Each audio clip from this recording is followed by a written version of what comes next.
Oberkommando der Wehrmacht gibt bekannt. Im Osten wird schon an mehreren Stellen um die etwa 100 Kilometer vor Moskau von Osten bis äußere Verteidigung.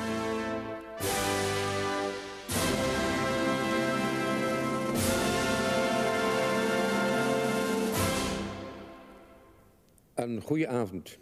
Vandaag en in de volgende paar programma's behandelen wij de wederwaardigheden van de 6.000 tot 8.000 Franstalige Belgen die gedurende de Tweede Wereldoorlog in de rangen van het Waalslegioen aan het Oostfront streden. Als niet-Germaanse vrijwilligers konden de Walen aanvankelijk enkel bij de Duitse Weermacht terecht. Toen ze in de zomer van 1943 dan toch volwaardige Germanen werden bevonden, kregen ook zij de zilveren rune van de SS op hun kraag. In tegenstelling tot de vele Vlaamse Oostfronters die ons vrij en frank te woord stonden, waren Waalse vrijwilligers minder bereid om in het aangezicht te worden gefilmd. Je voudrais dire d'abord que je n'ai aucune honte de ce que j'ai fait, ni aucun regret de mon engagement. Simplement, si je ne désire pas montrer mon visage aux téléspectateurs, c'est pour ne pas nuire à la carrière de mes enfants, parce qu'aujourd'hui, encore 36 ans après la fin de la guerre, ils risqueraient d'en subir les conséquences. Vous estimez qu'il y a encore un certain danger même, disons, même un petit danger, de faire en Wallonie une interview sur la collaboration? Ah oui, certainement. Pourquoi l'avez-vous fait alors, M. Danger? Parce que j'ai estimé que la Légion Wallonie ayant été au front de l'Est, ayant écrit une page d'histoire au front de l'Est, ça devait se savoir. Iemand die hoegenaamd geen problemen maakte om voor onze camera te verschijnen en dan nog wel in vol Waffen-SS-ornaat, was Rijksleider Leon de Grelle, die we jaren geleden te Madrid interviewden en die bereid was ons onder meer ook over zijn vele Duitse eretekens alle mogelijke uitleg te verstrekken.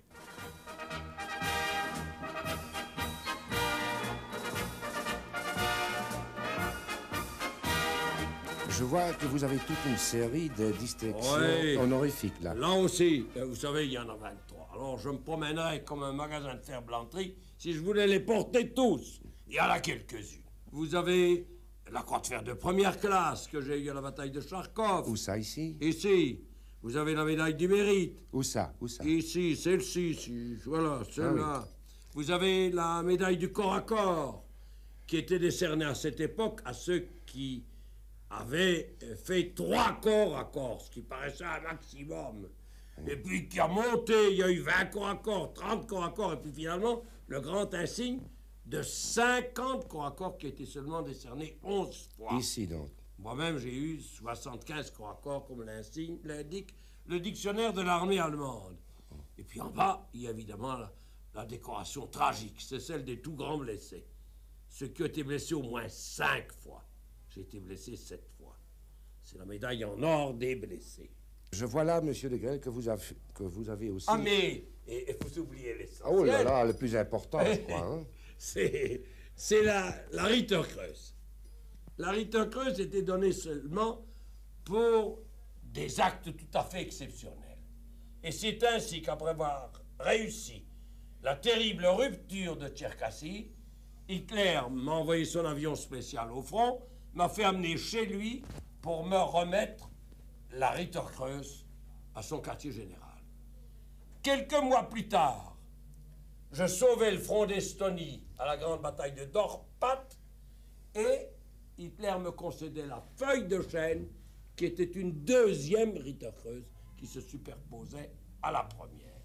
Voilà les grands souvenirs sous forme métallique. Vous savez, nous autres, SS, nous ne renions rien.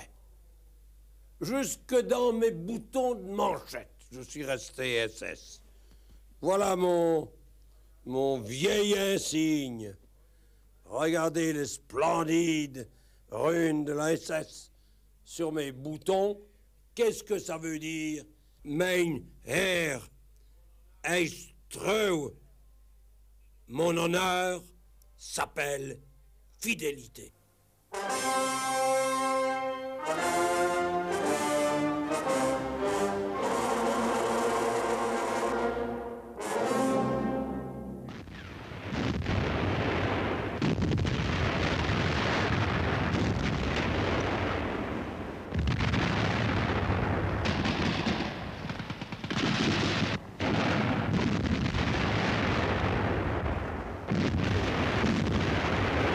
Ich habe mich deshalb heute entschlossen, das Schicksal und die Zukunft des Deutschen Reiches und unseres Volkes wieder in die Hand unserer Soldaten zu legen. Möge uns der Herrgott gerade in diesem Kampfe helfen. Berlin, den 22. Juni 1941. Adolf Hitler.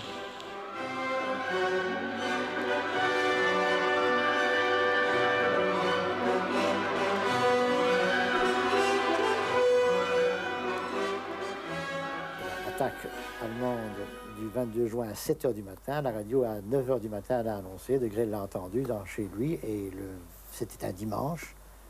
Et le lundi matin, il accourait au Pays Réel où j'étais là, en disant « Mes amis, c'est ça, la guerre européenne vient de commencer. Il est indispensable qu'on y participe. »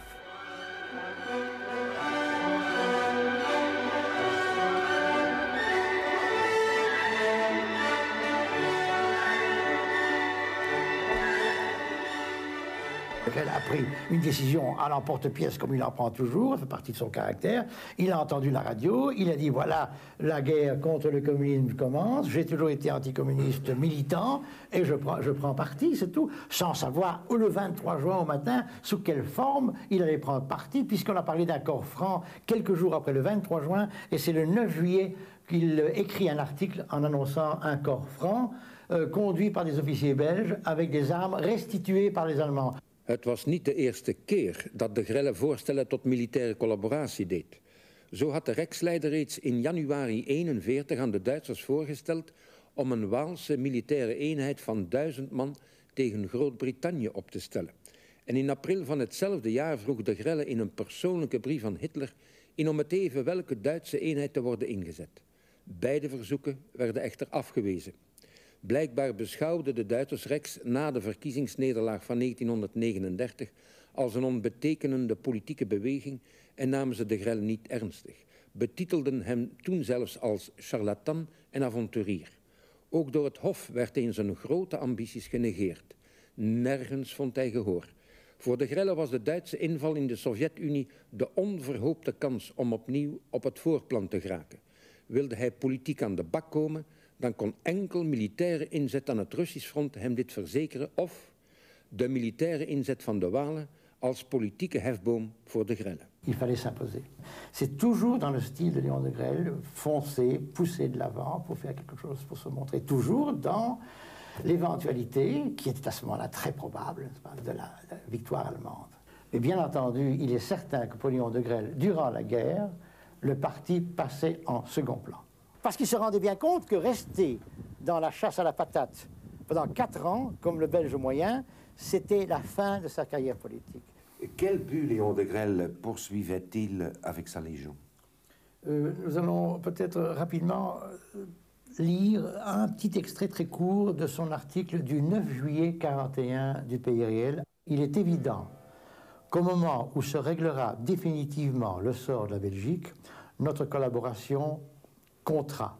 On ne traitera pas un vaincu devenu un camarade de sang comme s'il eût tristement ruminé sa défaite dans l'isolement et la stérilité. Ça, c'est le but réel, c'est acte de présence. L'acte de présence par la Légion était beaucoup plus spectaculaire qu'un simple acte de présence politique par un parti. Et le 8 août 1941, donc quelques semaines après, la phrase, il la reprend dans son discours, c'est absolument important, donc le départ. Être absent, c'est renoncer, c'est signer sa déchéance, c'est se rayer de la carte de l'Europe nouvelle. Ça, c'est la grande phrase importante. Il croyait à une restructuration de l'Europe, comme tout le monde y croyait également. On ne pensait pas que la guerre gagnée par les Allemands, on allait avoir les mêmes frontières qu'en 1940. Léon de Grelle a-t-il considéré la Légion comme un levier politique, devant lui assurer un impact auprès des Allemands, étant donné que cette Légion ne pouvait avoir qu'une valeur symbolique, donc en somme pour satisfaire des ambitions politiques? Il est certain que l'armée allemande en 1941 n'avait pas besoin ni de 1000, ni de 2000, ni de 3000 légionnaires. C'est absolument réel. Donc vraiment un levier politique. Pour s'imposer, bien entendu, politiquement, remplacer le pouvoir précédent entièrement liquéfié par un nouveau pouvoir dont il serait bien entendu le moteur. Je crois que c'est assez clair.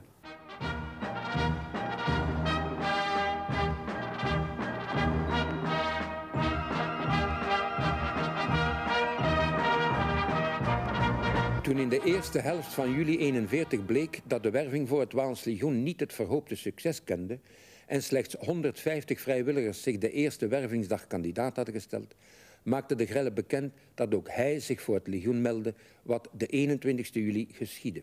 De Rijksleider hoopte daarmee het gros van de Rijkskaders naar het legioen te krijgen, hetgeen hem trouwens lukte. Il n'était pas question, même pas question pour Léon de Grelle d'avoir un rôle, un grade militaire. Il n'avait pas été soldat, donc il n'avait jamais tenu un fusil en main. En conséquence, il n'était pas question pour lui d'avoir le moindre grade.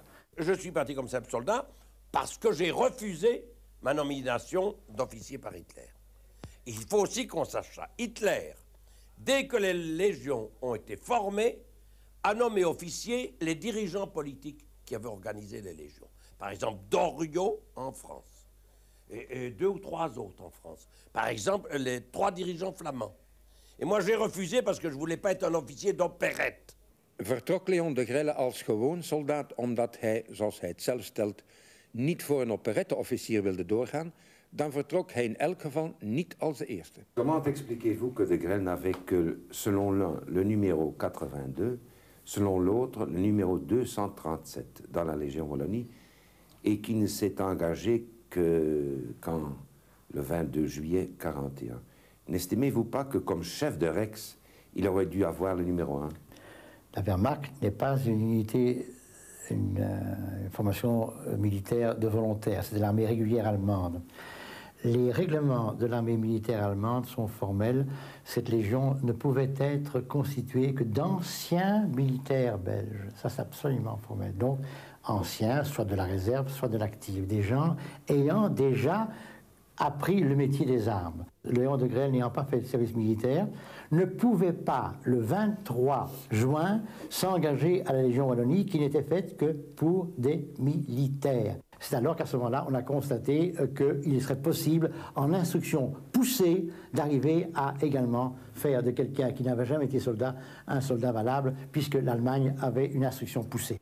De 21 juli 1941, nota bene op de Belgische Nationale Feestdag, meldde de Grelle zich voor het Waals Legioen in een werfbureau op de Grote Markt te Brussel. De gevolgen van deze melding waren spoedig merkbaar. Daags nadien telde men reeds 911 meldingen voor het Waals Legioen. De Duitsers vonden dit echter toch nog altijd een mager resultaat. Nochtans was in de werfpropaganda in ruime mate op de Belgicistische reflex van de potentiële vrijwilligers ingespeeld. Zo werd er, officieus althans, geworven voor een Légion Belge Wallonie.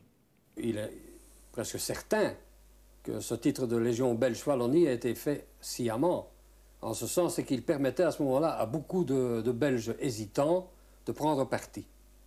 Ja, en dat gold misschien vooral voor Belgische legerofficieren en onderofficieren. Ça a joué énormément, disons, surtout dans le cadre des officiers ou sous-officiers de réserve ou même d'active, qui se sont sentis à ce moment-là pratiquement libérés, si vous voulez, du fait de... Ce n'était pas collaborer avec l'ennemi, mais bien entrer dans un mouvement belge.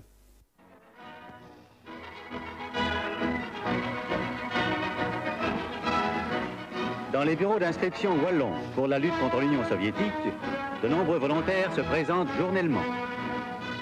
Comme dans tous les autres pays, l'appel à la croisade contre le bolchevisme donne d'excellents résultats.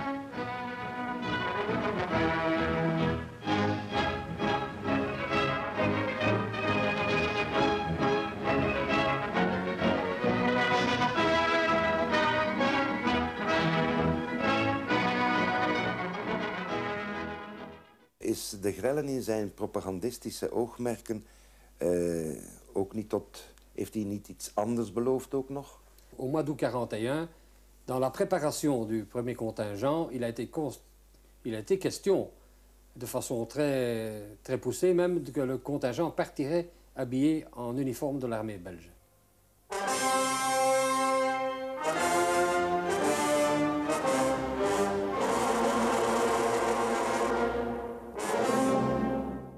De Duitsers wisten aanvankelijk niet goed waar ze de buitenlandse vrijwilligers zouden indelen. Nog de Weermacht, nog de Waffen-SS stonden te trappelen van ongeduld om hen in hun schoot op te nemen. Begin juli 1941 werden die vrijwilligers aanvankelijk aan de Waffen-SS toegewezen, omdat de Weermacht als nationaal Duits leger geen buitenlanders in haar rangen opnam. Eind juli 1941 liet de Waffen-SS echter weten dat ze wegens gebrek aan personeel niet kon instaan voor de opleiding van de niet-Germaanse eenheden. Dit wil zeggen de Franse, Spaanse, Kroatische en Waalse vrijwilligers, zodat deze bij de Weermacht werden ingedeeld. En dat zal wel niet geweest zijn om taalredenen, want ook bij de Weermacht zouden die zich voordoen. De Waalse vrijwilligers zouden trouwens in het Frans worden bevolen, aangezien het hele kader van het Waals legioen aanvankelijk uitsluitend bestond uit actieve en reserveofficieren en onderofficieren van het Belgisch leger, en dat was dan radicaal in strijd met hetgeen zich bij het Vlaams legioen voordeed. Zonder enige twijfel weigerde Himmler echter om principiële redenen de niet-Germaanse vrijwilligers en dus ook de Walen in de Waffen-SS op te nemen. Als niet-Germanen voldeden ze immers niet aan de racische vereisten om tot dit elitekorps van volbloed Germanen toe te treden, tenminste toen nog niet. Pas in 1943, toen de Duitse oorlogskansen keerden en vooral de Waffen-SS wegens te grote verliezen dringend behoefte aan verse manschappen had, werden de niet-Germanen en dus ook de Walen tot de Waffen-SS toegelaten. De Walen werden dan meteen tot Germanen uitgeroepen, maar daarover meer in een volgend programma.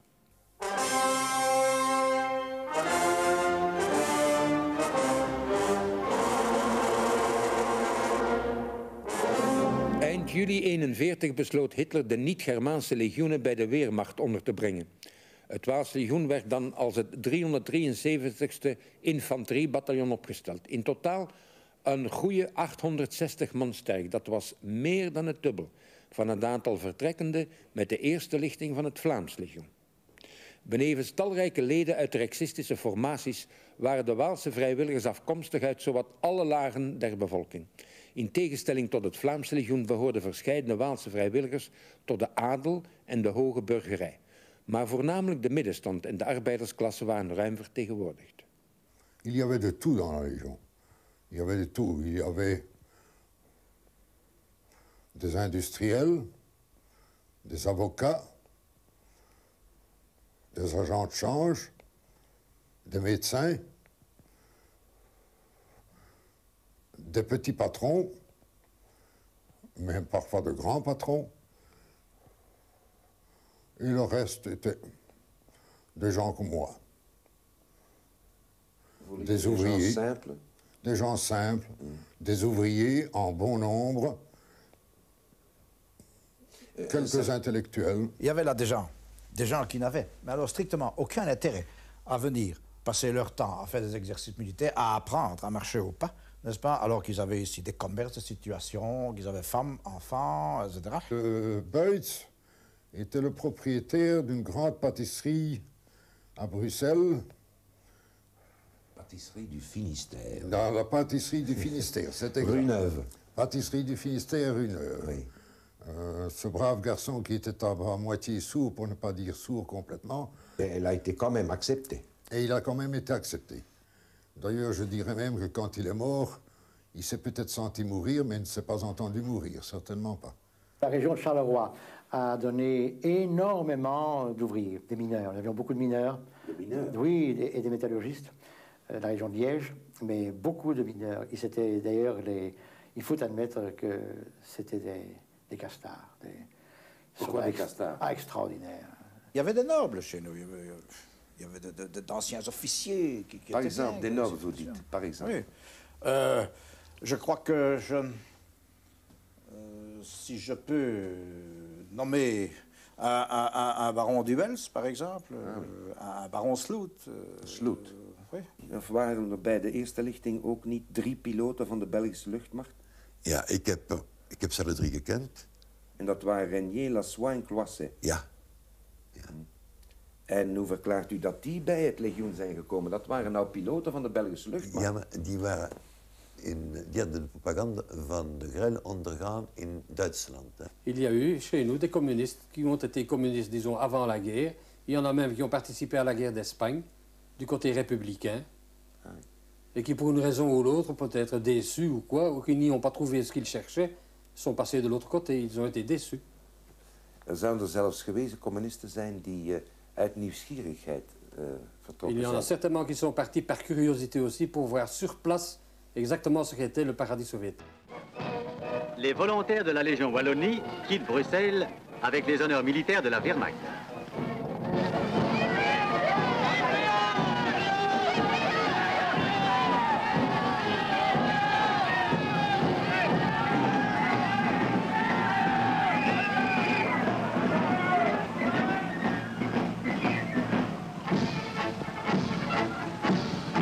Précédé du drapeau portant la croix de Bourgogne, il se dirige vers la gare du Nord.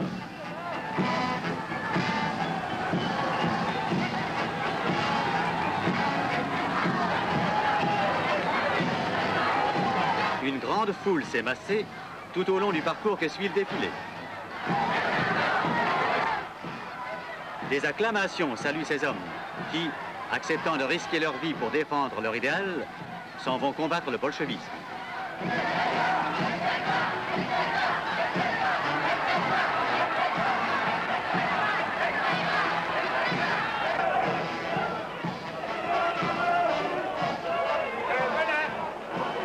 Les derniers adieux s'échangent au milieu de l'enthousiasme et de l'émotion générale.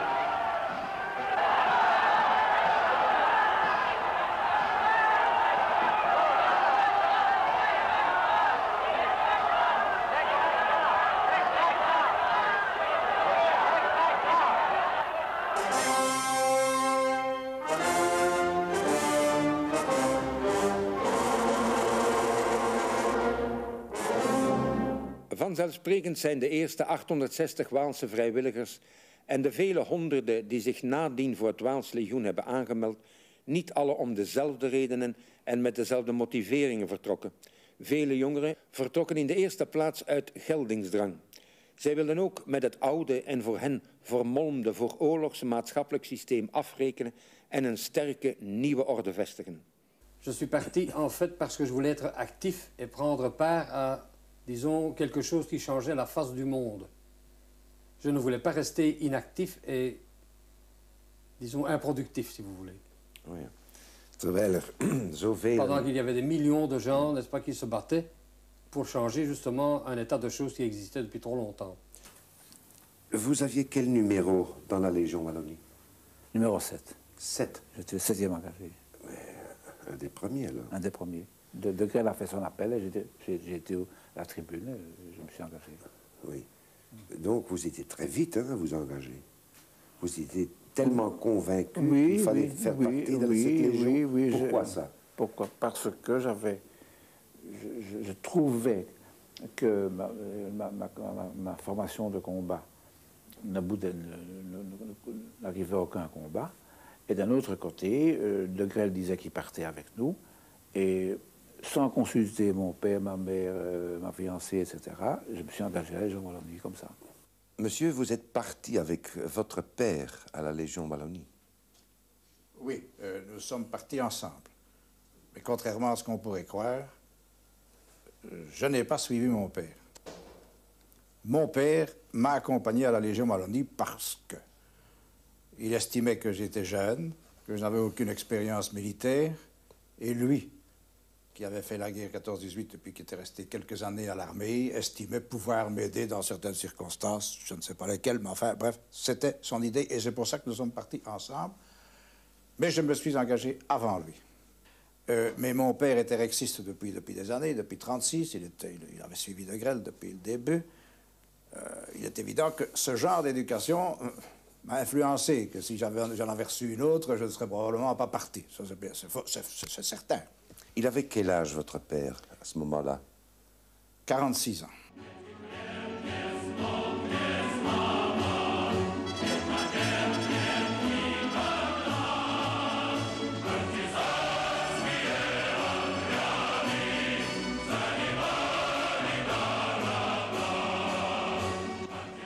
Een niet onbelangrijk deel van het Waals Legioen bestond uit idealistische collegejongens die lid waren van de Rijksjeugdbeweging en door de vooroorlogse propagandacampagnes tegen het bolchevisme sterk waren beïnvloed. Leur seul motif, c'est qu'ils obéissaient à la propagande formidable qui avait lieu avant la guerre déjà dans toutes les écoles catholiques en Belgique au sujet du communisme.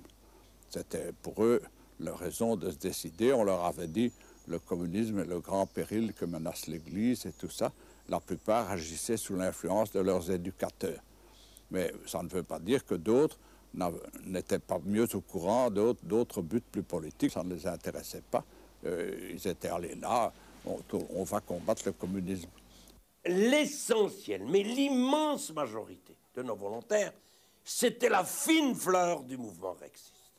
Des idéalistes extraordinaires qui toujours ont reçu une formation anticommuniste. C'était le Rex sous Moscou des 36. Nous avons toujours été la force de choc en Belgique de la lutte contre le communisme. Mais avant la guerre, depuis ma plus tendre enfance, j'ai toujours entendu tonner contre le communisme. L'ennemi de la chrétienté, l'ennemi public numéro 1, etc., etc. Au collège où j'ai été, j'ai toujours aussi entendu tonner contre le communisme. Ce qui n'a fait que fortifier mon anticommunisme personnel, de même que celui de bon nombre, je pense, d'autres jeunes comme moi. Mais M. Dangy, pendant la guerre, oui. l'Église n'a quand même pas incité des Belges à partir au front de l'Est pour combattre le communisme. L'Église officielle, non. Mais les prêtres d'un rang inférieur ou d'un grade inférieur, comme vous le voulez, certains, oui.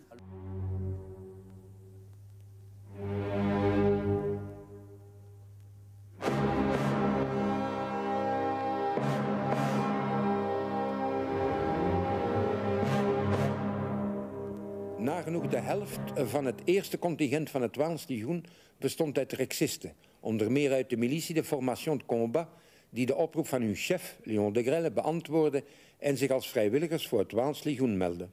C'est Primo, la personnalité de Léon de Grelle. N'oubliez pas cela, c'était un chef et c'était un meneur d'hommes, il l'a prouvé. Hein. Là, il n'y a pas à discuter que l'histoire juge Léon de Grelle comme elle l'entend ou comme les historiens l'entendent. Il y a ce fameux charisme, cette espèce d'ascendant auquel très peu de gens résistent. Je suis entré au Rexiste parce que de Grelle me plaisait. Il attaquait, n'est-ce pas, de plein pied, n'est-ce pas, les gens, n'est-ce pas, qui nous dirigeaient, tout ça. Et alors je l'ai suivi. Ik had daar als almoezenier, had ik mijn ordonnance, dat was een jongen die een grote winkel had in een grote stad van België. In Brussel? Ja, enfin, die zijn er waar. En zijn vrouw, die was opgejaagd, nietwaar, voor de Grelle. En die had aangedrongen, hij heeft het mij zelf gezegd daarna, die had aangedrongen dat hij zich zo aan het Legioen niet laten inlijven. En waarom? Ah, wel, omdat ze voor de Grelle was. Hè. C'est ça. Et ces gens-là avaient pour moi une affection extraordinaire. On la voit encore, ils passent chez moi des centaines de personnes. Ils viennent ici presque en pèlerinage. Et cette affection-là, ça a été pour beaucoup. Et nos soldats, beaucoup de ces soldats mouraient pour moi. C'était surtout pas pour Hitler. Pour vous, Léon de Grelle était quoi? C'était un dieu pour moi.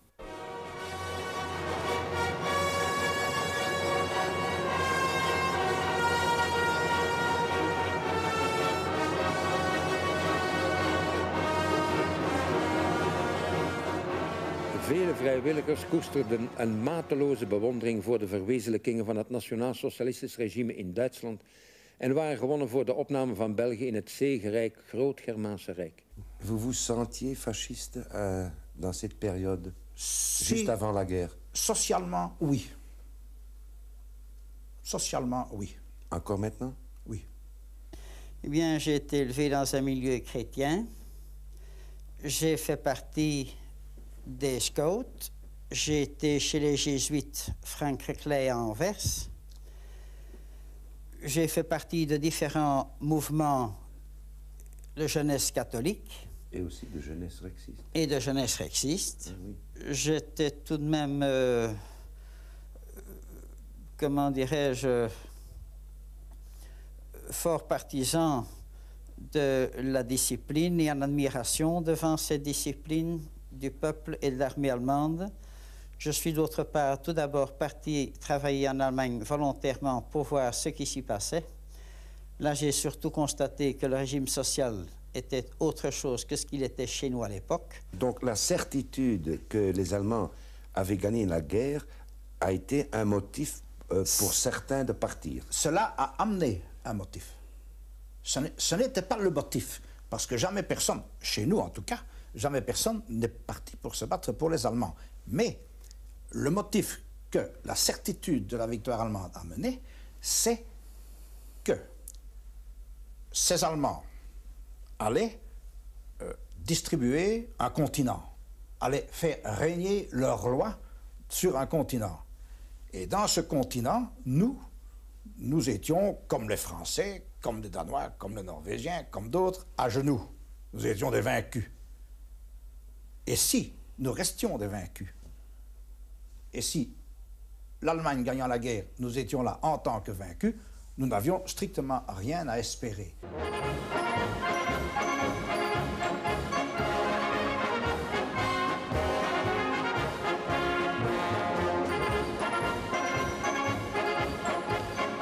Mais vous oubliez quelque chose quand même. Hein? C'est l'ambition. Ah, l'ambition, ça c'est aussi un grand mot. Vous oubliez ça, mais quand même. C'est l'ambition. L'ambition, il est certain que pour certaines personnes, faire la guerre, c'est de l'ambition. C'est possible. Et comment expliquer alors, M. Vermeer, qu'il y avait tant d'officiers et de sous-officiers de l'armée belge qui sont partis au front de l'Est? S'il n'y avait pas d'ambition. Pour un militaire de carrière, je crois que l'amour, pas de la guerre, mais l'amour de la chose militaire peut être une motivation, peut-être un motif de s'engager également, de reprendre une place de militaire après une déconfiture épouvantable et la campagne des 18 jours. Je crois que ça a été également pour certains une possibilité de dire non, je ne suis pas cet officier qui a dû se rendre, qui a dû se capituler. Je peux continuer et je ferai la guerre avec les vainqueurs, pourquoi pas. Waren er ook geen ambitieuzen bij het Waalse? Ja, dat wel. Men zei dat niet. Men wou dat niet openlijk zeggen. Maar het was toch gekend, nietwaar, dat bijvoorbeeld de gerechtsofficier, dat die minister zou worden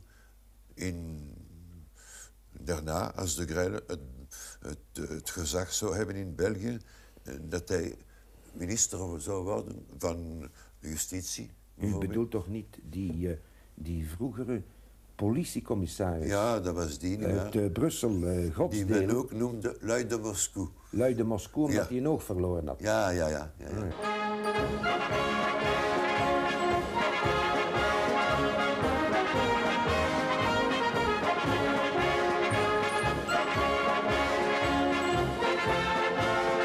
Het Waals legioen omvatte, zeker na de eerste contingenten, een deel vrijwilligers die vertrokken uit zin voor avontuur of die gelokt werden door de niet onaardige materiële voordelen van een militaire loopbaan.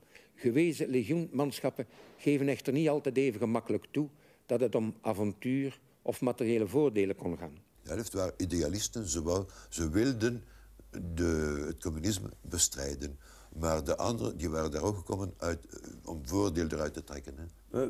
Materiële voordelen bedoelt u? Materiële voordelen. Welke materiële voordelen? Voordelen, ze hadden een goede wedde, nietwaar? Een goede soldij. Hè? En daarbij hadden ze een bijzondere zegels, nietwaar, voor hun familie in Brussel. Dat was zeker. Mijn ouders hadden dat kunnen hebben, maar ze hebben het niet gewild en ik ook niet. En de wedde die ik ontving als officier, dat ging weg voor oude mensen in een hospice in Brussel. Mais non. Qui aurait des aventuriers à la Légion Wallonie? Monsieur de Ville, allez se trouver la peau, allez en Russie, et on sait que la Russie, même sans y avoir été, on se rend compte que ce n'est pas un pays charmant comme elle a la Côte d'Azur. Allez là uniquement parce que votre femme va avoir un ravitaillement assuré, c'est absolument... Le marché noir était plus facile. Je n'ai pas dit ça. Sincèrement. Je n'ai pas le marché dit ça. noir était beaucoup plus Je facile. vous ai demandé s'il n'y avait pas d'aventuriers dans la Légion Wallonie. Voilà. Admettons qu'il y en a eu quelques-uns, ça ne change rien à l'idéal et au courage. D'ailleurs, un aventurier courageux, je le mets exactement au même niveau qu'un autre. Waren dat mensen die niet konden leven in een georganiseerde maatschappij? Ja, natuurlijk, ja. Er waren er, hè, daarbij. Maar niet allemaal, hè. Er waren mensen die heel normaal waren en die zich heel goed in een schoon beroep hadden. Niet waar, maar ik heb zo een geneesheer gekend die zijn werk had in Brussel. En ik heb er 3 gekend, 3 geneesheren. En er is er een die nog leeft trouwens. En die hadden een beroep in Brussel, maar die zijn gekomen toch uit ideaal. Een van de 3 geneesheren was dokter Alfred Albert, een zoon van een Waalse beroepsofficier en een Hollandse dienstmeid te Antwerpen. Zijn dokterstudien aan de ULB had hij bekostigd doordat hij in voorkramen ging worstelen. Ik was er nog niet voor de voer of ze smeten met alle handschoen. En ik ben op de barak gegaan en daar had die jongen mij gezegd, we zullen nou eerst kloppen, maar dan op een tijd laten we nu winnen en jij doet moet de collecte verdelen. Kreeg je dan meer als je eerst liet aftoeken? Dat was een truc omdat het volk veel geld zou geven. En dan, naar de tijden van de maand, had ik over de 3000 frank gewonnen. En dan was ik natuurlijk gered, want ik had geld genoeg voor me terug in de universiteit op te schrijven. En die schrijving was 700 frank. En ik was dan natuurlijk al als interne, zo dus ik kost in het hospitaal gaan. En ik ben al in het hospitaal gedaan van Anderlecht, van Schaarbeek. En dat trek het 300 frank per maand. En dat kost de eten, zo dus daar was ik gered voor de niks, eten voor niks. En eten voor niks natuurlijk in die hospitaal. Ja. Dat heb ik dan 2 jaar gedaan. En dan het laatste jaar ben ik op een masker gevallen. En die hebben mij geofferd van haar te trouwen. En dat ze mijn studies zou betalen. Dus ben ik direct ingesprongen. Hè. Oh ja. En wie was dat masker? Dat masker, dat was de kleindochter van een dokter die in Ottigny geïnstalleerd was. En daarmee, als ik mijn studies gedaan heb, ben ik me kon installeren het Turper-Nefes van Serou Mousti. En dat was een dorp van 2000 bewoners en daar heb ik direct met een kostgoed gewonnen. En heb je ook uw militaire dienst gedaan in België? Met een militaire dienst heb ik niet moeten doen, want ik heb afgekeurd geweest van het Belgisch leger voor de hartziekte natuurlijk.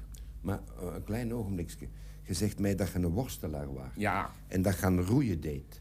Ja. Hè? En dat je nog andere zaken deed in zaken sport en zo. Ja, maar er was een cousin van mijn vader en die was officier bij het Belgisch leger en die had dan natuurlijk gearrangeerd dat ze me afkeurden. Hè. Ah, het was gearrangeerd. Het was gearrangeerd natuurlijk. Is u begin augustus 41 met het eerste contingent van het Waals Legioen naar het Oostfront van? Ja, omdat ik het toch van natuurlijk dat een jaar ging duren, dat de Duitsers gingen winnen. En dat natuurlijk een goede ondervinding was voor mijn stil uit te voegen op een ander front. Hè. U bedoelt om iets bij te leren? Als dokter, hè? In zaken dokter, ja. In zaken dokter. Ik dacht, ik kon door een jaar. En er was ook een beetje het gedacht van avonturier bij. Voor naar een legioen te gaan moet je toch altijd min of meer een beetje avonturier zijn. Je moet toch al familie in steek laten. Je moet toch gereed zijn voor weg te gaan. En je weet nooit niet of dat je terug gaat komen. Dat weet je ook natuurlijk niet, hè.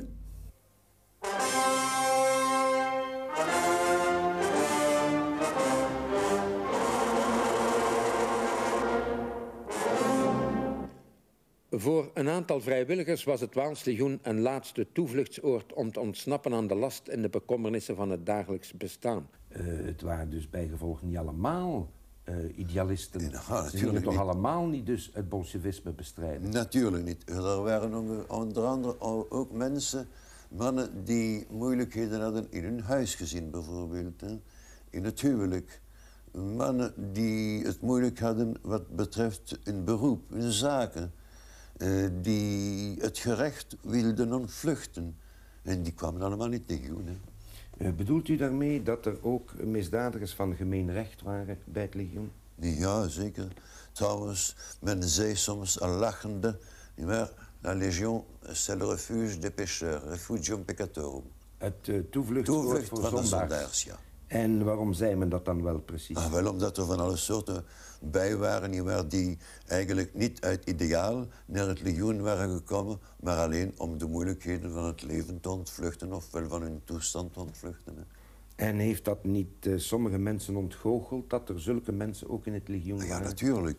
Ik herinner me, er was een aantal vrijwilligers binnengekomen En er was er een die een beetje te neergeslagen was. En ik vroeg hem, gaat het niet? Meneer, zegt hij. Ik was bewaker in een gevangenis in België. En ik vind hier als verantwoordelijke voor een bureel, voor onze ontvangst. Ik vind hier een die in het gevangenis zat en waarvan ik de bewaker was. En dat was geen uitzondering? Nee, dat was geen U uitzondering. heeft er meer dan één gekend die gevangenen van gemeen recht waren en vrijgelaten worden omdat zij dus een verbintenis voor het legioen hadden ondertekend. Ja, ja. Pourquoi les légionnaires wallons ont-ils appelé leur formation le refuge des pêcheurs? Jamais entendu parler de ça de ma vie. Qui est-ce qui a appelé ça? Et d'abord, c'est complètement imbécile. Un pêcheur en quoi? Pêcheurs à la ligne, non pas des pêcheurs à la ligne, et des pêcheurs qui ont commis des péchés, lesquels, bon Dieu, ceux qui ont commis des péchés, c'est tous les larges qui n'ont pas bougé pendant la guerre. Peut-être que l'explication, le refuge des pêcheurs, peut être expliquée par le fait suivant que lors du départ du premier contingent de la Légion, celui-ci comprenait un nombre de prisonniers de droit commun. Complètement faux. Je vous défie d'en dire un. Je peux continuer, monsieur de Grelle. Qui, par ordre des Allemands, avaient été libérés de la prison de Forêt. C'est complètement faux. Après qu'ils avaient signé leur engagement dans la Légion. Un gardien... Mensonge intégral. Un gardien de prison a eu la déception de sa vie lorsqu'il a été engagé par un criminel qu'il avait gardé dans cette même prison. Eh bien, dites-moi qui. Moi, je défie de donner un nom. Ni du type, ni du gardien. Ce type-là, censé être un imposteur abominable. Nos gens étaient des héros, ils sont morts pour leur patrie. Qu'est-ce que c'est ça, de venir salir des gens comme ça avec des imputations?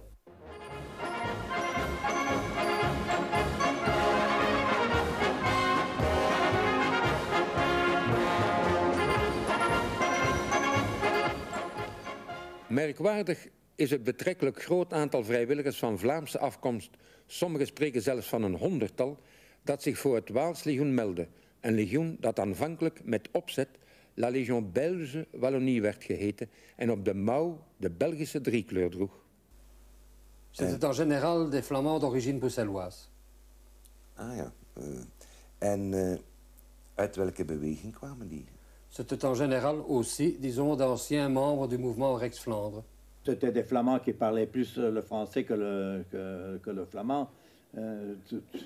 Tout comme moi qui ai vécu donc, n'est-ce pas, dans la partie flamande, je préfère m'exprimer en français qu'en flamand, quoi. Que c'était des Flamands qui étaient encore imprégnés de l'esprit unitariste. Ils préféraient être commandés par des Belges et se trouver dans une ambiance belge. Ça, c'est très simple. Ce sont ceux qui refusaient d'entrer dans une légion qui se déclarait séparatiste. Ceux-là n'avaient pas d'autre choix que d'aller dans la Légion belge, qui était leur vrai sentiment. Il y a énormément de Flamands qui n'ont jamais été séparatistes. Et ceux-là ne pouvaient pas, en conscience, s'engager dans une légion qui était flamande, uniquement flamande.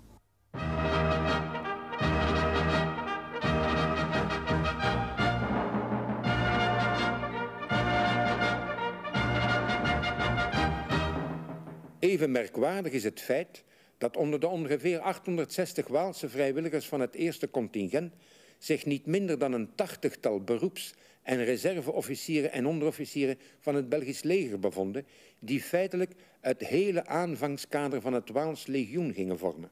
Dit was radicaal in tegenstelling tot hetgeen in het Vlaams legioen het geval was. Een aantal van de Belgische officieren en onderofficieren in het Waals legioen was trouwens reeds voor de oorlog rexistisch gezind geweest. L'armée belge, disons, de 1936, 37, et même relativement par après, mais surtout en 1936, était très rexiste. Ça, je suis absolument certain.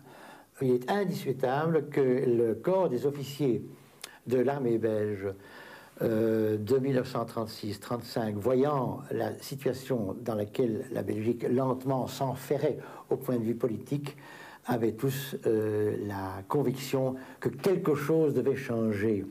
Et leurs affinités les portaient bien entendu à un régime fort. Il y avait des anciens combattants de 14-18 qui n'étaient pas rexistes Et ce sont parmi les premiers et souvent les plus hauts gradés qui sont présentés, tels que le capitaine commandant Antonissen, un gantois qui était flamand et qui n'était entré à la Légion belge que parce qu'il ne voulait pas, lui, entrer dans une légion flamande. Waarom wilde Antonissen niet in een Vlaams leger? Parce qu'il était francophone et qu'il ne désirait pas manifester sa séparatisme vis-à-vis de la Belgique. De même qu'un tas d'autres Flamands sont venus s'engager à la Légion belge, non, parce qu'ils ne voulaient pas entrer dans une légion qui se déclarait uniquement séparatiste. Mais dans leur intention, c'était d'aller dans une légion belge et pas wallonne. Ça, ils ont été furieux quand on leur a dit qu'on devait s'appeler wallon. Il y a eu des révoltes, il y en a qui ont manqué partir. Alors. Hoe verklaart u dat het Waalse legioen zoveel Belgische legerofficieren omvatte? Omdat die officieren dachten van de carrière voest te doen in het leger. Want in België de oorlog was gedaan. En ze dachten dat de oorlog maar een jaar ging duren in Rusland en gedaan zijn. Hè. En als ze volgen de carrière voest deden. Hè. Ze waren er ook van overtuigd dat de Duitsers de oorlog hadden gewonnen. Anderdeels hebben officieren, onderofficieren en soldaten van het Belgisch leger die zich voor het Waals legioen melden tijdens en vooral na de oorlog aangevoerd dat zij alvorens te vertrekken hun overste hadden geraadpleegd en daarbij de indruk op deden dat deze hun dienstneming zeker niet afkeurde. Ze hebben zulks in elk geval later als verzachtende omstandigheid ingeroepen. Je ne suis pas parti à la Légion Wallonie sur un coup de tête. J'ai consulté, entre autres, mon ancien commandant de corps, qui m'a dit qu'il était peut-être bon qu'il y ait des soldats de deux côtés de la barrière, aussi bien du côté des Allemands que du côté des Anglais. Volgens de latere bevelhebber van het Waals legioen, major Frans Hellebout, zou de militaire raadgever van de koning, generaal Raoul van Overstraten, aan de Belgische legerkapitein Lucien Lippert hebben verklaard dat het veel beter was dat hij, Lippert, als Belgisch officier naar het legioen ging dan een politieker als de Grelle in wie het paleis geen vertrouwen stelde. Hellebout vernam zulks van Lippert toen deze hem in februari 1943 in het krijgsgevangenenkamp te Fischbeck kwam opzoeken. Lippert zou deze verklaring als een opdracht om te vertrekken hebben beschouwd. En Lippert gaf dat ook aan anderen door. Lippert m'a encore dit, vous pouvez avoir toutes vos assurances, n'est-ce pas, nous sommes blanchis pour pouvoir donc, n'est-ce pas, participer à la Légion Wallonie. Est-ce que Lippert vous a raconté de contacts qu'il aurait eu avec des officiers supérieurs de l'armée belge avant de partir? Oui, il a parlé qu'il avait eu des contacts avec des officiers supérieurs. Enfin, il me mettait dans une ambiance certaine que je faisais mon devoir en partant à la Légion Wallonie.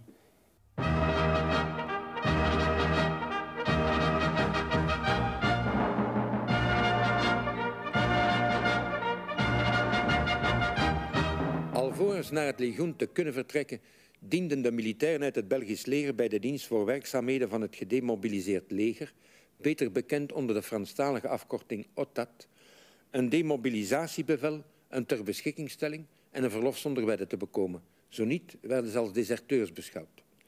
Dat zulks zonder problemen werd verleend door deze op initiatief van de koning opgerichte dienst, die administratief van het ministerie voor Financiën afhing, werd door de betrokken manschappen als een stilzwijgende goedkeuring beschouwd. Zij wisten wellicht niet dat zulks werd toegestaan onder dwang van de Duitsers, die daardoor de indiensttreding van Belgische militairen wilden bevorderen. De 8 augustus 1941, de dag van het vertrek van het eerste contingent van het Waals legioen, besliste inderdaad de secretaris-generaal, hiertoe uitgenodigd door de Duitse bezettingsoverheid, dat de personeelsleden van de staat en gelijkgestelde administraties die zich in vrijkorpsen wensten in te lijven, hiertoe ter beschikkingstelling wegens persoonlijke aangelegenheden kon worden verleend. Volgens een personeelslid van de OTAT, een Belgische legeradjudant, zou hem in 1941 door 2 hoge officieren van dit organisme OTAT allerminst zijn afgeraden zich bij het legioen in te lijven. Schriftelijke bewijzen daarvan zijn evenwel nergens te vinden. Vous aviez déjà décidé de partir à ce moment-là? Non, j'étais toujours encore sur l'alternative. Des doutes? Au début, oui. Et est-ce que leurs conseils vous ont déterminé de faire Ces conseils m'ont incité à partir malgré tout. Parce que d'un autre côté, j'hésitais j'avais une femme et 2 enfants, et je ne voulais pas les abandonner. Monsieur, vous aviez donc une femme et 2 enfants, et vous êtes quand même parti au front de l'Est. Pour quelle raison, alors? Puisque c'était mon devoir en qualité de militaire de carrière. Mais il y a beaucoup de militaires de carrière de l'armée belge qui ne sont jamais partis au front de l'Est. Nous sommes parfaitement d'accord, mais ils n'ont pas le même courage peut-être que moi. Mais vous trouvez normal qu'un sous-officier, donc un adjudant de l'armée belge, part pour le front de l'Est dans les armées allemandes? Actuellement, non, mais à ce moment-là, il faut vivre le moment, donc, n'est-ce pas, de 1940-41. Et savoir, donc, n'est-ce pas, qu'à ce moment-là, tout le monde, ou je vais dire 80% de la population belge, prenait l'Allemagne comme pour vainqueur. De werving voor het Waals legioen kende trouwens ook enig succes bij enkele tientallen Belgische beroeps- en reservemilitairen, doordat op vaderlandlievende gevoelens werd ingespeeld. Bij een Duitse eindoverwinning zou men daarenboven op erkenning mogen rekenen. Nous n'avions qu'un but, c'était de faire quelque chose pour la Belgique et de la sauver en cas de victoire allemande. À telle enseigne qu'il y avait beaucoup d'anciens légionnaires, enfin de légionnaires, qui étaient d'anciens combattants de la guerre 14-18 et qui se trouvaient à la Légion. Nous avions un but, c'était sauver notre pays. Oui, mais avant quelques mois, vous avez combattu les Allemands. Oui. Et quelques mois après, vous allez combattre avec les Allemands. C'est pas drôle, ça? Ça semble drôle, mais d'un autre côté, si l'Allemagne avait gagné la guerre, n'est-ce pas, la Belgique nous aurait porté au nu. Parce que nous avions agi de par le sang, nous avions donné notre sang pour sauver la Belgique.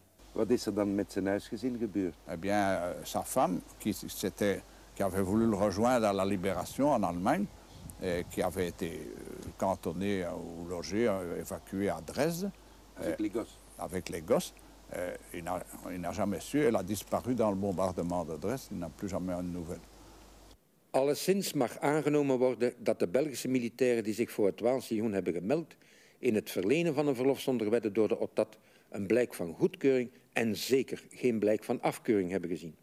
Ces gens n'ont pas reçu le moindre désaveu, au contraire, puisqu'on leur a facilité le départ en leur disant vous êtes en congé limité jusqu'au moment où vous reviendrez. Donc en disant quand ça ne va plus, vous revenez. Ce qui a été le cas pour le Major et le Bout, non pas alors en 41, mais en 44. Donc l'OTAT, pendant 4 ans, n'a pas changé dans sa ligne de conduite. Inderdaad, nog de 22 juli 1944, dus nauwelijks een goede maand voor de bevrijding van ons land, kreeg major Frans Hellebout als beroepsofficier bij het Belgisch leger van het ministerie voor Financiën 6 maanden verlof zonder wedden om dan nog naar het Waals legioen te vertrekken. D'un service dont le papier est marqué au TAD, ministre des Finances. Oui. C'est ceux-là qui m'ont répondu, qui me donnaient un congé de 6 mois. Om naar het legioen te kunnen gaan. Avec la mention que je vous dis, ils ont dit, sur le congé, il est mis un congé de 6 mois, renouvelable après 6 mois. Et sur la minute se trouve marqué de la part du chef de service, pour son chef, cet officier aurait pu demander un congé plus favorable que ce qu'il a demandé. Alors, u had nog beter kunnen krijgen dan u gevraagd had. C'est ça. En dat liet de OTAT opmerken. Opmerken à son chef de service en lui envoyant la pièce à signer. Ja, dat u zelfs... Ça, je n'ai pas reçu moi-même. Elle est à l'auditorat, cette pièce-là. Dat u zelfs dus recht zou gehad hebben... Que je n'avais pas demandé ce qui m'aurait permis... Op behoud van uw rechten op promotie. Si j'avais demandé ça sous une autre forme de traitement, sous forme de congé sans traitement, qu'alors j'aurais conservé mes droits à l'avancement. Ce qui tout de même veut dire qu'on n'est pas un traître. Alors c'est ce qui est inouï, c'est qu'après toutes ces approbations officielles et toute cette inactivité des milieux qui auraient pu réagir, on est traqué ces malheureux pendant des années, qu'on les a enfermés des 6 ans, des 14 ans, comme le Bout, dans des prisons, après les souffrances inouïes qu'ils avaient endurées au front russe pour leur patrie.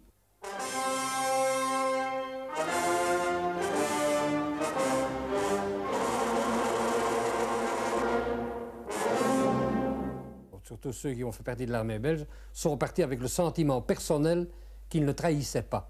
Et qu'en fait, il partait, je dirais, presque avec la bénédiction du roi. Verscheidene Belgische legerofficieren en onderofficieren die deel uitmaakten van het Waals Legioen hebben inderdaad tijdens en na de oorlog tot heden toe aangevoerd dat ze in de afwezigheid van enige afkeuring vanwege hun overste een feitelijke goedkeuring zagen, ook vanwege hun opperste bevelhebber, koning Leopold III. C'est d'ailleurs l'explication que tous les légionnaires qui invoquaient, qui s'étaient persuadés que la cour avait agi, l'argument qu'ils disent toujours, mais si la cour n'était pas d'accord, comme nous étions publiquement partis au front de l'Est et que nous manifestions tout le temps ouvertement notre fidélité au roi Léopold, eh bien, on aurait bien pu nous envoyer un démenti en disant « vous n'avez pas le droit de parler au nom du roi ». On n'a jamais vu un démenti quelconque. Une simple note de service eût réglé tout le problème. On envoyait à l'OTAT une petite note, pas longue. Moi, Léopold III, déclare qu'il est incompatible avec le serment qui m'a été fait que quelqu'un puisse s'engager dans une autre armée, sans même citer l'armée. À ce moment-là, il faisait peut-être un pas de clair en citant peut-être l'armée anglaise, c'était possible, mais il se couvrait. Dans aucune armée. Nous sommes prisonniers, la guerre est finie pour la Belgique, il aurait pu dire cela. Il n'a rien dit. Hierbij wezen gezegd dat het alleszins moeilijk aanvaardbaar is dat zij die dienst hebben genomen in een vijandelijk leger, zij die de eed op een vreemd staatshoofd en met ingang van 43 zelfs de SS-heet hebben afgelegd, in feite het Belgisch staatshoofd ter verantwoording roepen en hun eigen verantwoordelijkheid in de schoenen van de koning schuiven. En dat geldt zeker voor militairen van het Belgisch leger die de eed op de koning hadden afgelegd. Een nog veel groter aantal van hun collega's zijn trouwens in het verzet gestapt. Anderdeels had de koning van Hitler de onderrichting ontvangen geen enkele politieke activiteit uit te oefenen. Leopold III heeft zich aan deze onderrichting strikt gehouden ten einde zijn toekomstig lot bij een Duitse overwinning veilig te stellen. En hoewel de koning gewis meer dan één mogelijkheid had om zijn standpunt te laten kennen, wilde hij zich bij gevolg niet uitspreken, noch voor, noch tegen inlijving in een vreemd leger, zoals hij zich ook nooit pro, noch contra het verzet, nooit pro, noch contra de collaboratie heeft willen uitlaten. Zwijgen betekent erom nog niet goedkeuren. Wel had de koning zijn secretaris, graaf Robert Capelle, opdracht gegeven zijn oor te luisteren te leggen bij iedereen die informatie kon verstrekken, dus ook in verband met het legioen. Men ontkomt niet aan de indruk dat de omgeving van de vorst en ook prominenten van de OTAT al dus een toestand van dubbelzinnigheid hebben laten ontstaan die wellicht een aantal Belgische militairen heeft misleid. Y a-t-il donc des officiers qui vous ont dit qu'ils avaient reçu la permission de la cour de partir à la Légion? C'est exact. Oui. Vous vous rappelez les noms? Oh, ben je dirais presque tous, mais surtout un que j'ai connu particulièrement parce qu'il est de mon village. C'est le lieutenant Lisin, Alfred Lisin. Lisin, Alfred Lisin, qui a toujours prétendu avoir reçu une note officielle de la cour venant de M. Capelle, le comte Capelle, l'autorisant et étant relevé de son serment envers le roi. C'est d'ailleurs ce que les autres officiers m'ont dit. Il y en a d'autres? Ben, nous avons d'autres officiers du premier contingent et qui n'étaient pas des aventuriers, loin de là. N'est-ce pas? Nous avions le lieutenant Dor, nous avions le capitaine Van Damme, j'ai cité, nous avions le lieutenant Evart, nous avons le baron Sloot, nous avons le capitaine Dupré. Tous ces gens étaient des officiers donc, de l'active et se connaissaient très bien, se sont revus à la Légion, c'est normal, et parlaient ouvertement de ce problème. Et jamais, jamais il n'y a eu le moindre doute chez aucun de ces officiers que je cite. Il n'y en avait pas d'autres. Nous n'avions pas 50 officiers au départ. Ce sont tous eux, c'est la liste complète, étaient persuadés de l'autorisation royale. Je ne parle pas de ce mot, comme on aurait dit, l'encouragement. L'encouragement, c'est l'applaudissement. C'est pas ça. C'était faites votre devoir, vous êtes à cet égard-là couvert par le palais. Ça, c'est formel. Je connais trop bien, par exemple, le commandant Van Damme. S'il avait douté à un moment d'une désapprobation royale, il serait reparti immédiatement chez lui. S'ils vivaient encore, ces gens vous diraient exactement la même chose. Exactement la même chose. Mais c'était bien clair pour nous que le roi était d'accord, au moins tacitement. Parce que sans ça, jamais les officiers supérieurs de l'armée belge n'auraient donné des encouragements comme ils les ont donnés. Mais l'histoire du palais est claire. Nous n'avons pas mis le palais en cause parce qu'on ne met jamais le palais en cause. Nous savions que le palais nous soutenait et que l'armée n'avait qu'un désir, c'est de voir les plus brillants de ses officiers chez nous. Wat de Grelle niet vertelt is dat hij wel degelijk gepoogd heeft het paleis bij de werving voor het Waals legioen te betrekken. Hij en zijn medestanders verspreidden immers het gerucht dat de vorst het initiatief discreet steunde en dat de koning met name van oordeel was dat er voor beroepsofficieren van het Belgisch leger geen onverenigbaarheid bestond tussen hun eed van trouw aan de koning en de legioeneed die ze op Hitler zouden afleggen. Eveneens staat vast dat op verzoek van de Grelle de gewezen rexistische senator Pierre D. de 14 juli 1941 de secretaris van de koning graaf Capelle ontmoette. D. moest van de Grelle bij Capelle aandringen opdat de koning openlijk zijn sympathie met het Waals legioen zou betuigen. Capelle liet evenwel tegenover D. duidelijk verstaan dat zulks in geen geval van de vorst kon worden verwacht. Diezelfde graaf Capelle had trouwens enkele dagen tevoren, namelijk de 10 juli 1941, aan de koning een nota overhandigd waarin hij formeel stelde dat het paleis in geen geval de jeugd van het land tot inlijving bij het Waalslegioen kon aansporen. Wanneer trouwens wordt aangevoerd dat een aantal officieren en onderofficieren van het Waalslegioen blijken van goedkeuring of alleszins van niet-afkeuring zouden ontvangen hebben, gaat het steeds om mondelinge beweringen, vaak uit tweede of derde hand. Een formeel bewijs van die beweringen kan niet geleverd worden. Il n'y a pas certainement aucune preuve officielle. Document? Document, certainement pas, parce que la Cour a été trop habile diplomate et politique pour laisser un trace quelconque. Tout ce qu'il y a eu, ça ne peut être que des échanges verbaux. Par conséquent, on peut toujours les contester, et le roi n'est pas si imbécile que d'avoir laissé trace de ce qu'il a fait. Personnellement, je n'ai jamais eu en main de preuves exactes de ce que j'avance, évidemment. Dus die indruk die ze hadden, die kon ook verkeerd zijn. Ça pouvait être faux.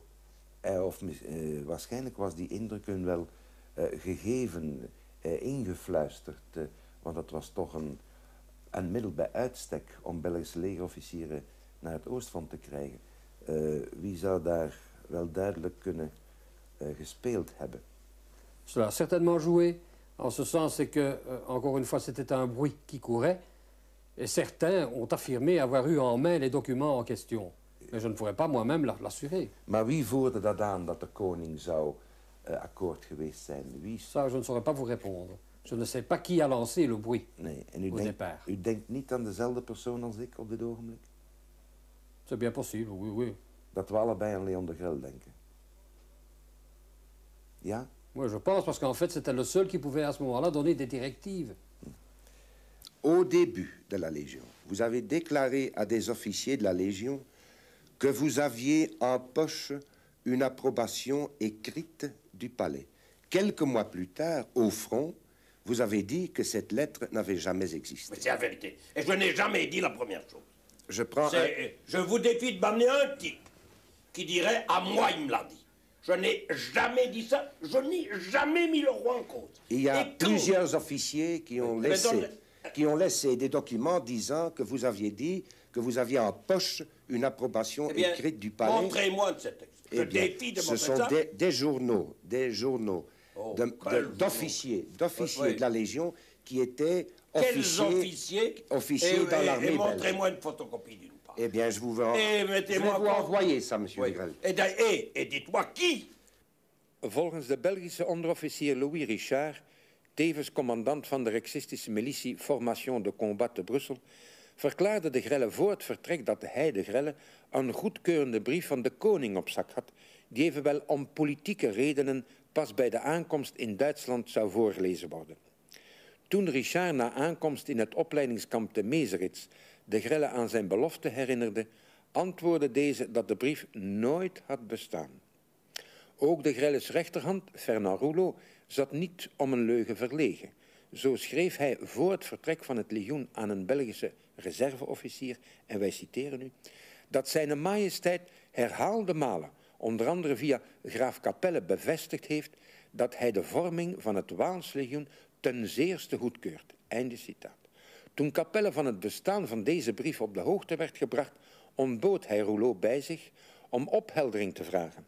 Rouleau kwam echter niet opdagen en de Rijksleider ad interim Victor Matthijs zag zich ertoe genoodzaakt zich in de plaats van Rouleau bij Capelle te verontschuldigen. Uit hetgeen voorafgaat mag worden besloten dat er geen schriftelijke goedkeuring van het paleis in zaken dienstneming in het Waals legioen heeft bestaan. Veel belangrijker lijkt ons wat de secretaris van de koning graaf Capelle nog de 22 juni 43 aan de almoezenier van het Waals legioen, eerwaarde heer Vierens, verklaarde toen hij deze op verzoek van Pierre D. in het koninklijk paleis te Brussel ontving. Vierens had daartoe de toelating van kardinaal Van Roey ontvangen. Wat is er daar precies gezegd geworden? Ik heb aan graaf Capelle gezegd dat ik hem wou zien om te spreken ten voordele van de legioen indien de Duitsers de oorlog zouden verliezen. Je hebt hem gevraagd dat ze niet zouden gestraft worden? Niet zouden gestraft worden. En dan? Ten tweede heb ik gezegd, want ze zijn nog voor België, ze houden aan België en aan de koning. En elke zondag leest men het gebed voor de koning na de mis, zoals het gebeurt. En wat heeft Capelle erop geantwoord? Capelle heeft erop geantwoord, dat zal ik aan het paleis overbrengen en ze zullen daar heel tevreden over zijn. Dan is er ook gesproken over Lippert, geloof ik. Over? Lippert. Over Lippert. En hij heeft me gezegd, nous savons que Lippert est un homme d'élite. Un officier de premier ordre. Est-ce que je peux lui dire cela? Heb jij hem gevraagd? Oui. Et il m'a répondu, oui, cela vous pouvez le lui dire. Welke indruk heeft u opgedaan over de houding van het paleis ten opzichte van het Waals legioen? Graaf Capelle is een diplomaat, hè. Hij heeft niet gezegd wat hij dacht. Hij heeft mij niet gezegd dat ze tegen het legioen waren en hij heeft mij niet gezegd dat ze ervoor waren. Dat zijn mensen die voorzichtig zijn. Hè. Die willen zich niet compromitteren. Hè. Ik kan niet uitmaken over hetgeen graaf Capelle me gezegd heeft, of hij voor het legioen was of tegen. Of hij voor de Duitsers waren of tegen. Ja. Dat kan ik niet uitmaken. De koning heeft dus nooit enige afkeuring, maar evenmin enige goedkeuring laten blijken. Niettemin hadden de goedgelovige Waalse legioenmanschappen gedurende de hele oorlogsperiode de indruk dat ze op goedkeuring van het Hof konden rekenen. Tijdens de naoorlogse repressieprocessen werd trouwens meer dan eens op dit argument een beroep gedaan. Et dans les locaux occupés par la Légion en Russie et partout, il y avait partout des portraits du roi Léopold III. Pendant 4 ans, on s'est battu en invoquant sa fidélité au roi vis-à-vis des Allemands, vis-à-vis des populations, avec les portraits dans les champs. Le roi le savait, on lui a envoyé des messages pour lui confirmer l'attachement de tous les légionnaires à la personne du roi. Et le roi n'a jamais fait donner le moindre démenti.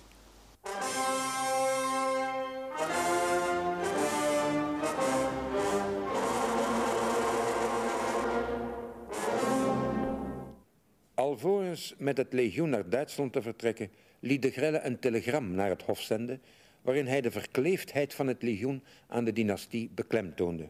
Niet om dit telegram, maar om een vervalst antwoord van de koning hierop is achteraf heel wat te doen geweest.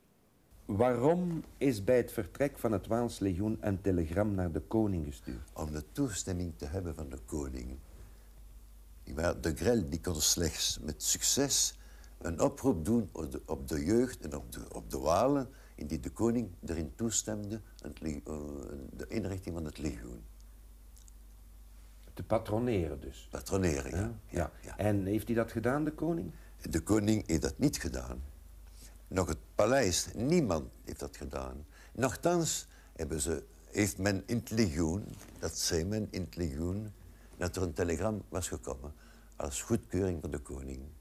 En de kapel, de secretaris van de koning, die heeft me gezegd, dat is een vervals stuk.